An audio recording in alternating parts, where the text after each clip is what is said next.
말씀이 우리와 함께 날마다 만나는 성경 통독 일기 역대기 학원 10장에서 14장입니다.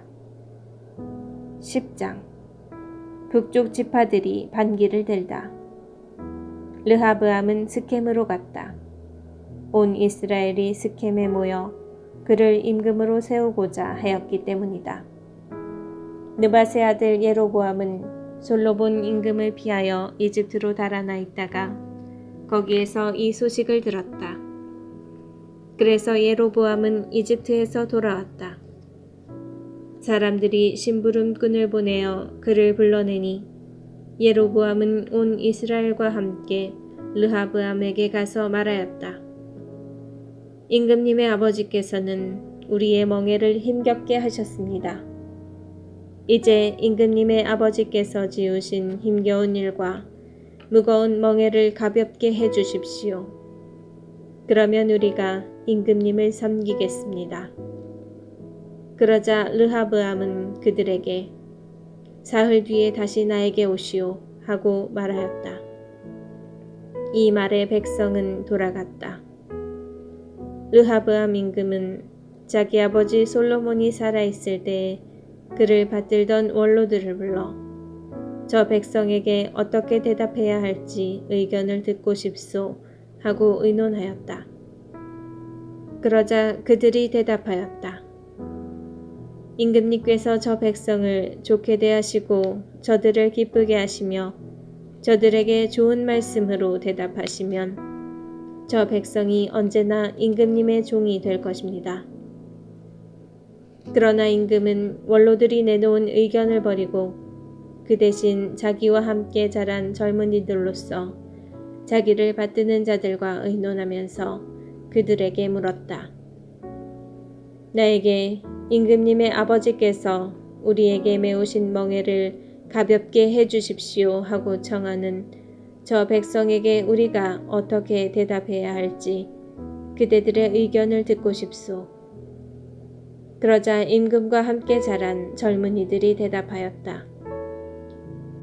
임금님의 아버지께서 메우신 멍에가 무거우니 그것을 가볍게 해 주십시오 하고 청하는 저 백성에게 임금님께서는 이렇게 대답하십시오. 이런 식으로 말입니다. 내 새끼손가락이 내 아버지의 허리보다 굵소. 내 아버지께서 그대들에게 무거운 멍에를 메우셨는데 나는 그대들의 멍에를 더 무겁게 하겠소. 내 아버지께서는 그대들을 가죽 채찍으로 징벌하셨지만 나는 갈고리 채찍으로 할 것이요. 임금이 사흘 뒤에 다시 오라고 이른 대로 예로보암은 온 백성과 함께 사흘째 되는 날에 르하브암에게 갔다. 르하브암 임금은 원로들의 의견을 버리고 그들에게 거칠게 대답하였다. 그는 젊은이들의 의견대로 그들에게 말하였다. 내 아버지께서 그대들의 멍에를 무겁게 하셨는데 나는 그것을 더 힘겹게 하겠소. 내 아버지께서는 그대들을 가죽 채찍으로 징벌하셨지만 나는 갈고리 채찍으로 할 것이요.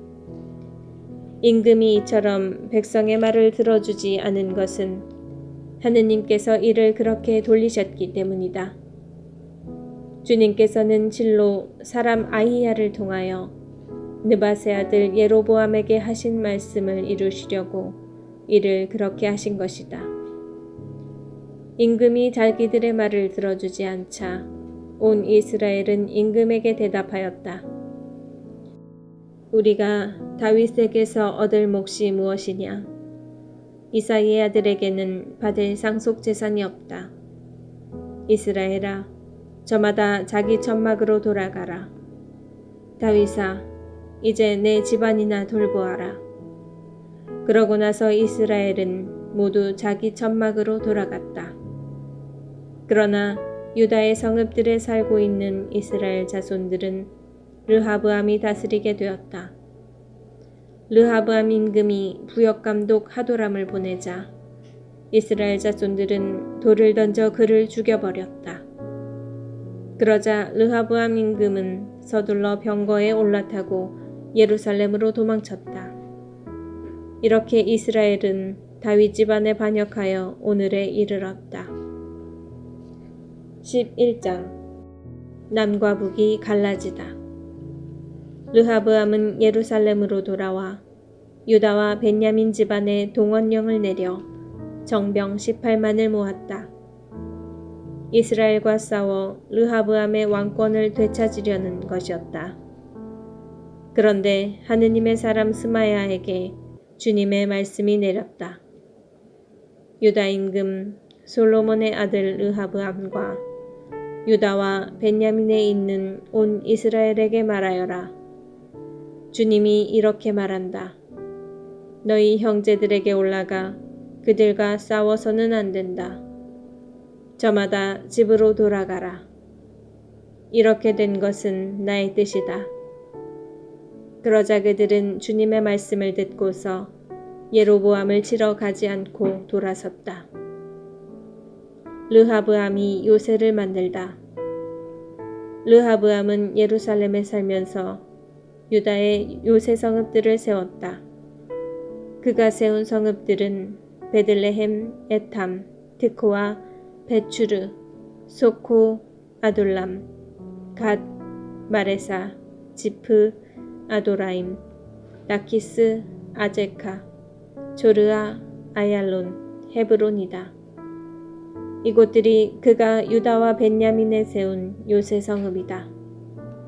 그는 요새들을 튼튼하게 만든 다음 거기에 지휘관들을 배치하고 양식과 기름과 포도주를 저장해 두었다. 또 그 모든 성읍에 큰 방패와 창을 갖추어 놓고 그곳들을 매우 튼튼하게 만들었다. 그래서 유다와 벤야민이 그의 지배 아래 남게 되었다. 사제들과 레위인들이 르하브암에게 오다. 온 이스라엘에 있던 사제들과 레위인들이 저마다 살던 고장을 모두 버리고 르하브암에게 넘어왔다.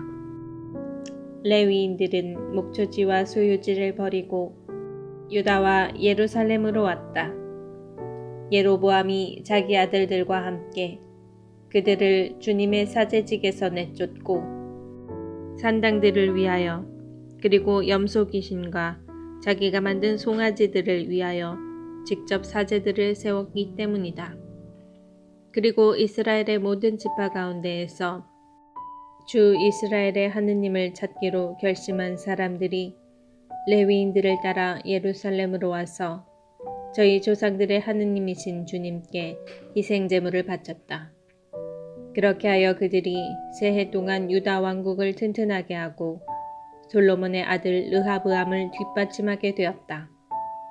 르하브암이 다윗과 솔로몬의 길을 따라 걸은 것이 새해 동안이었기 때문이다. 르하브암의 가족. 르하브암은 마할랏을 아내로 맞았다. 마할랏은 다윗의 아들 여리못이 이사이의 아들 엘리압의 딸 아비하일에게서 낳은 딸이다. 마할랏이 르하브암에게 낳아준 아들은 여호스, 스마르야, 자함이다. 르하브암은 마할랏 다음으로 다시 아비살롬의 딸 마아카를 아내로 맞았는데 마아카는 그에게 아비야, 아타이, 지자, 슬로밋을 낳아주었다.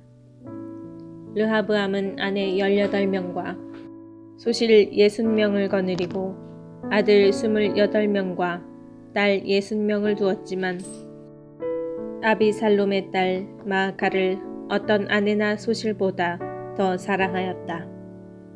르하브암은 마아카의 아들 아비야를 임금으로 만들려고 그를 형제들 가운데에서 으뜸으로 첫 자리에 세웠다. 르하브암은 슬기롭게 일을 처리하여 여러 아들에게 유다와 벤야민 온 지역과 모든 요새 성읍을 나누어 맡긴 다음 양식을 넉넉하게 대주고 아내도 많이 구해주었다.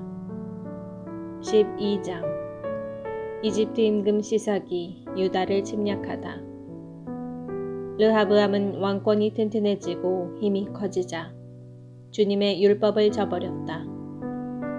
온 이스라엘도 그를 따랐다. 그들이 주님을 배신하였으므로 르하브암 임금 제5년에 이집트 임금 시삭이 예루살렘에 올라왔다. 병거 1200대와 기병 6만, 거기에다 수없이 많은 리비아군과 수키군과 에티오피아군이 그와 함께 이집트에서 올라왔다. 그가 유다의 요새 성읍들을 점령하고 예루살렘까지 왔을 때 스마야 예언자가 르하브암에게 그리고 시삭 때문에 예루살렘에 모여든 유다의 장수들에게 나아가서 말하였다. 주님께서 이렇게 말씀하십니다. 너희가 나를 저버렸으니 나도 너희를 저버려 시삭의 손에 넘긴다. 그러자 이스라엘의 장수들과 임금은 자신들을 낮추며 주님께서는 의로우십니다 하고 말하였다. 주님께서는 그들이 자신을 낮추는 것을 보시고 스마야에게 말씀을 내리셨다. 그들이 자신들을 낮추었으니 내가 그들을 멸망시키지는 않고 가까스로 난을 피하게 해주겠다. 나는 시삭을 시켜 내 분노를 예루살렘에 다 쏟지는 않겠다. 그러나 그들을 시삭의 종이 되게 하여 나를 섬기는 것과 세상의 나라들을 섬기는 것이 어떻게 다른지 알게 하겠다. 이집트 임금 시삭은 예루살렘에 올라와서 주님의 집에 있는 보물과 왕궁의 보물을 가져갔다. 모조리 가져가 버렸다. 또한 솔로몬이 만든 금 방패들도 가져갔다. 그러자 르하브암 임금은 금 방패 대신 청동 방패들을 만들어 왕궁 대문을 지키는 호위대 장수들의 손에 맡겼다. 임금이 주님의 집에 들어갈 때마다 호위병들은 그 청동 방패를 들고 들어갔다가 다시 호위대실로 가져다 두곤 하였다. 르하브암이 자신을 낮추었기 때문에 주님께서는 그에게서 진노를 거두시어 그를 완전히 멸망시키지는 않으셨으며 유다도 형편이 좋아졌다. 르하브암의 유다 통치. 르하브암 임금은 이렇게 예루살렘에서 세력을 굳히고 다스렸다. 르하브암은 41살의 임금이 되어 주님께서 당신의 이름을 두시려고 이스라엘의 모든 지파에서 선택하신 도성 예루살렘에서 17해 동안 다스렸다. 그의 어머니 이름은 나아마인데 암몬 여자였다. 르하브암은 주님을 찾기로 마음을 굳히지 않아 악을 저지르게 되었다. 르하브암의 행적은 처음부터 끝까지 스마야 예언자와 이도 환시가의 기록에 쓰여 있지 않은가. 르하브암과 예로보암 사이에는 늘 전쟁이 있었다. 르하브암은 자기 조상들과 함께 잠들어 다윗성에 묻히고 그의 아들 아비야가 그 뒤를 이어 임금이 되었다. 13장 아비야의 유다 통치. 예로보암 임금 제18년에 아비야가 유다의 임금이 되어 예루살렘에서 3해 동안 다스렸다. 그의 어머니 이름은 미카야인데 기브아 출신 우리엘의 딸이었다. 아비야와 예로보암 사이에 전쟁이 벌어졌다. 아비야는 전투에 능한 정예용사 40만을 이끌고 싸우러 나갔고 그에게 맞서 예로보암은 정예용사 80만을 거느리고 전열을 갖추었다. 그때 아비야가 에프라임 산악 지방에 있는 츠마라임 산 위에 서서 말하였다. 예로보암과 온 이스라엘은 내 말을 들어라.